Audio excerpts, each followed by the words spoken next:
Hello and welcome to another video. I'm Nathan Hall and this is the Ministry of Mindset channel. On this channel, we talk about matters of mindset, specifically how to achieve a premier mindset based on biblical and spiritual principles. This is the Moment of Clarity series. Welcome. Thank you so much for joining us again. Last week, we kicked off this new series, No More Fear. And we kind of just set the stage for what is to come. We talked about fear. We talked about some of its effects. We talked about how we want to get free from its bondage, from its clutches. And so today we're going to kind of knuckle down, dive down, and get really specific about some of the ways that we can look at this subject and eventually find the victory that we need. This is a process, and all processes take time. I want to encourage you, though, to stick with the process. When it comes to overcoming fear, this is not something you can give up on. Let me let you know that the process of overcoming fears in your life is one that rewards the more you put into it. The more you put into this process, the more you're going to get out. So let's talk about today the subject of do not be afraid. Now, I talked about last time how the Bible mentions many times God saying, do not be afraid, or fear not, have no fear, something of that nature. The Bible goes on to say that in some capacity, some version, over 300 times. It's been argued that it's been up to 365 times that the Bible mentions the subject of not being afraid. And today, we want to just really dig into what that means. I want to kind of lay a foundation of what to look for when it comes to identifying fear, and then what it means to not be afraid. We have to understand that the process is a threefold one, in my opinion. Step one being sensation, step two being acceptance, and step three being expression. Now, before I jump into those phases, those three steps, let me just kind of identify here real quick. Fear, let's define that. Really, last week I gave you a definition, but let's get more of a definitive definition, something that's really concrete. Fear, it's a painful emotion or passion excited by an expectation of evil or the apprehension of impending danger. So when you want to recognize what fear looks like in your life, let's say this: fear is as natural as breathing. God gave us these precursors to protect ourselves, defend ourselves, to get away from danger, and that is called fear. Fear is an emotion, it's a feeling, okay? And so fear comes as a result of there being danger around us, there being evil around us, there being an expectation of harm around us. Fear is supposed to kick in and move us to action that will remove us from the fear, the evil rather, remove us from the danger, remove us from the harm. But a lot of times, as I get into what the steps are, the fear comes, which is natural.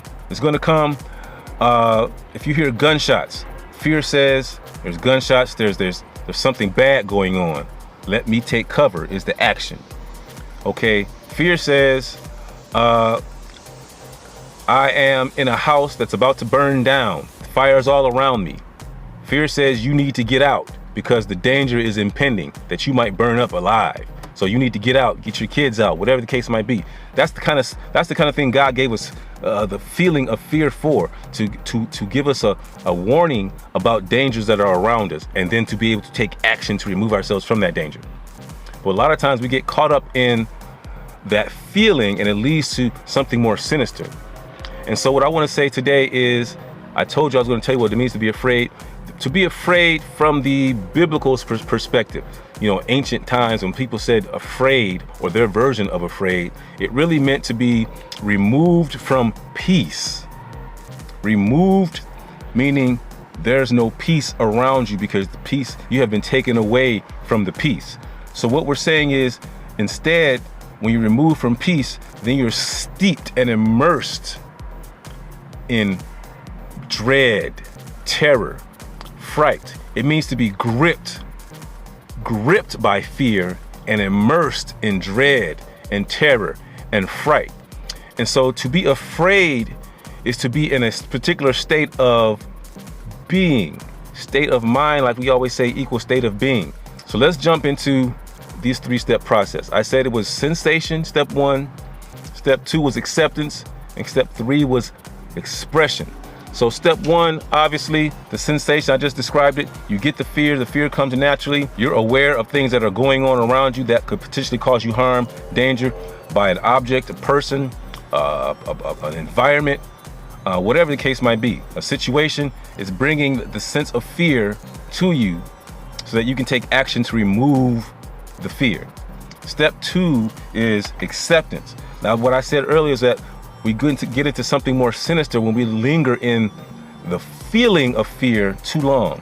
That leads to, if we stay there too long without taking action to remove ourselves, that leads to what is called acceptance. We embrace the fear, and that is when we become afraid, gripped by terror, gripped by fear, gripped by dread, gripped by fright.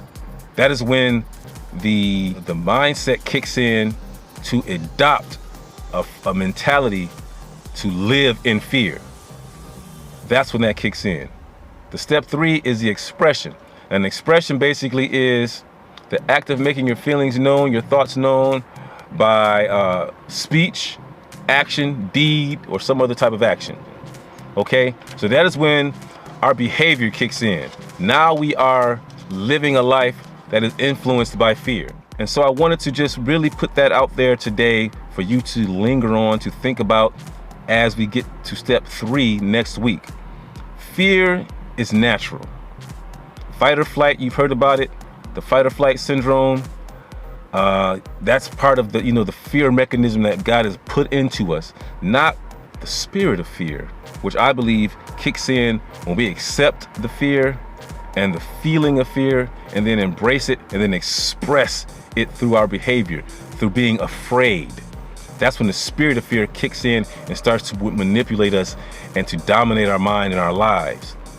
But like I said, we need to get to the place where that emotion does not dictate our behavior. We need to learn how to master the emotion of fear, the feeling of fear, and do what God intended us to do and take action steps to remove ourselves from the fear and the effects of the fear.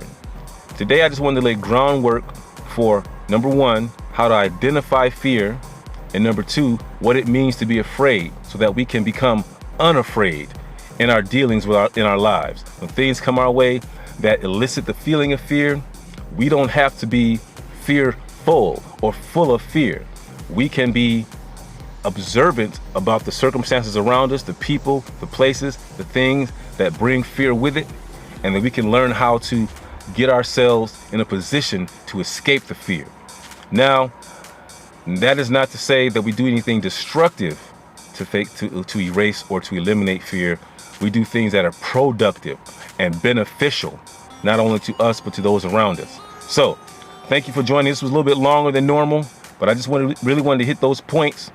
Next week, we're going to talk about this topic further, and we're going to start digging into some tactics and some strategies and some ways to deal with it when we start to embrace it, when we start to accept it, and then when we start to express it. How do we get ourselves back out of that situation? How do we free ourselves? Those are going to be some of the things we talk about in the upcoming weeks. Strategies, tips, practical ways to get out of the spirit of fear. How to be delivered from the spirit of fear.